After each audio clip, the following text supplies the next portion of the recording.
Obviously, the state of Illinois has always been considered one of the better scholastic high school talent pool in any of the states in the country. Just the love and passion within, I'll say in this region, as far as just the love for basketball, the commitment to the game, the talent, the players that's come from this state is ridiculous. You know, being at the University of Illinois, it's a great thing.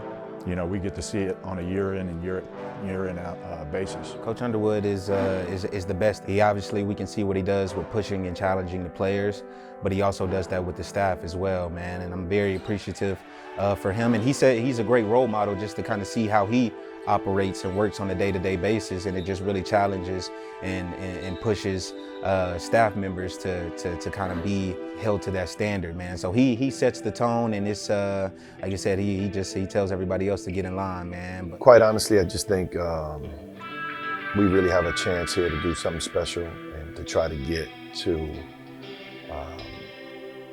playing on the last day in April.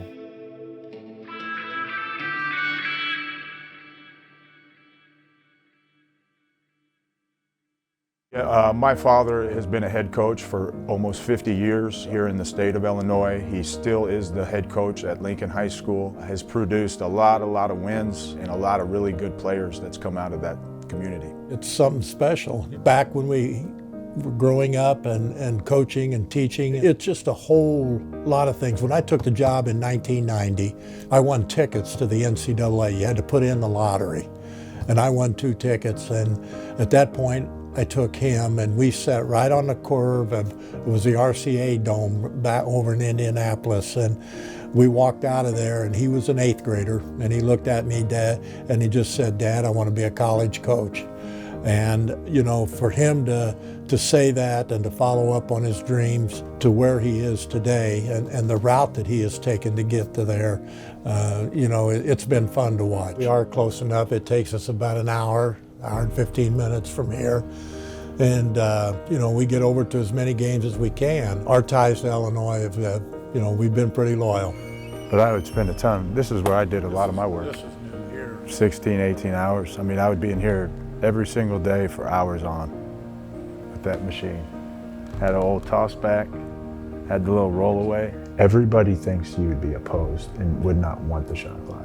God, And I can't. I wish I had it tomorrow. just so you could play in the 20s versus the low 30s.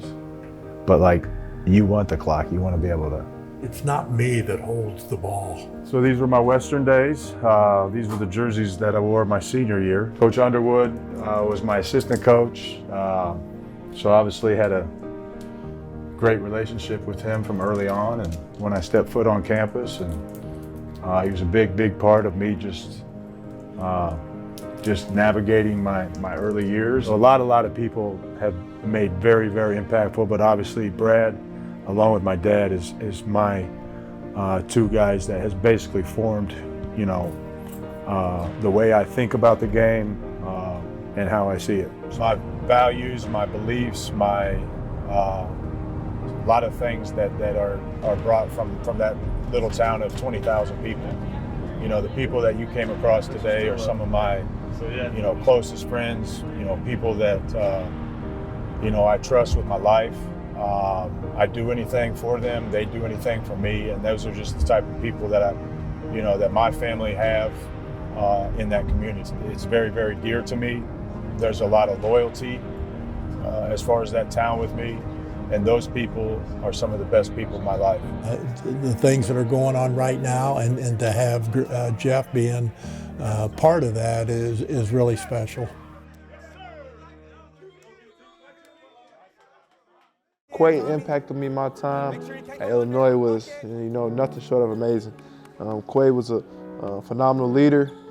He was a phenomenal person, a brother, someone I'm blessed to call a brother through the ups and the downs. He was always there with me. He always sacrificed his time, whether it was coming in working out with me at 5 a.m. or as it was staying at night to 9 p.m. He was an everyday guy, and I was thankful to just share time in Illinois with him. Obviously was fortunate enough to even have the opportunity to come here as a GA, and obviously that first year was the COVID year, so and I really feel bad for that team. Really wish those guys would have had a chance to get into the NCAA tournament, man. Second year was a magical year for us, man. That was our all-in year, that was our motto, and ended up being the #1 seed in the tournament. Won the Big Ten championship that year. It was a great 2 years, my first go around. Cash out, Ben. Serve, boy. Back it. Make him put it on the ground. Ah, good. Hey, serve, Kerry. Go again, Red. Again, Red. Contest. Ah, nice move, Trey. Hey, on your screens, you leaning into the screen too much. You want to get that inside foot over the screen. You know what I'm saying? It's going to give you a better chance to get back. No, sir. Contest. Stay down. Good, Ord. Good, Ord. Nice. Nice. Good play, Colin. Kylan, high hand. Set the tone early, man. Every stop is game when it stops. Let's get a couple kills right here. Contest, good, KJ. What's up, boy?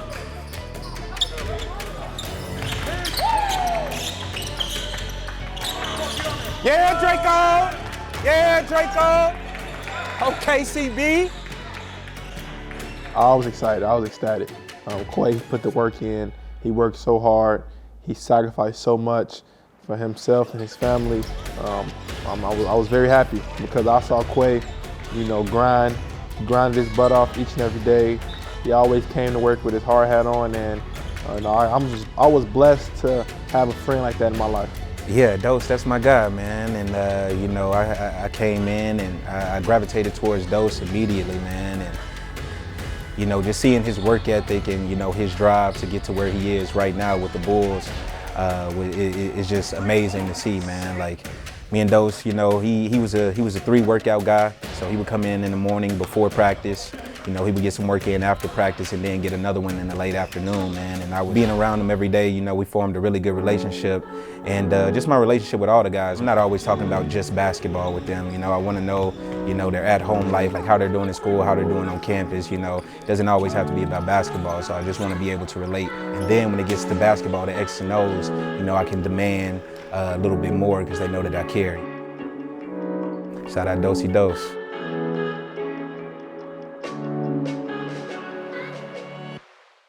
Obviously, we've got a lot of respect for Coach Underwood and his coaching and him personally, his family. We've got a lot of respect for the program and the history of Illinois.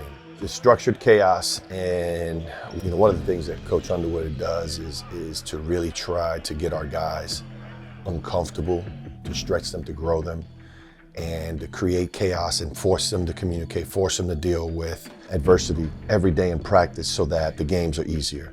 It's a structured chaos that's by design to be really hard, really tough, really aggressive, and to push and stretch our guys past their own, what they would understand as their limits. We went from selling hope to selling production. We went from having people have to believe in us and what our vision was and what Coach Underwood's vision was, to people now having seen it. We went from Illinois being a national brand to now it being a global brand. You want to kind of continue to extend that. Our academics are well-renowned. Why is it our program, our basketball program, and all of our athletics in that same, spoken in those same terms? And I think we're able to do that now.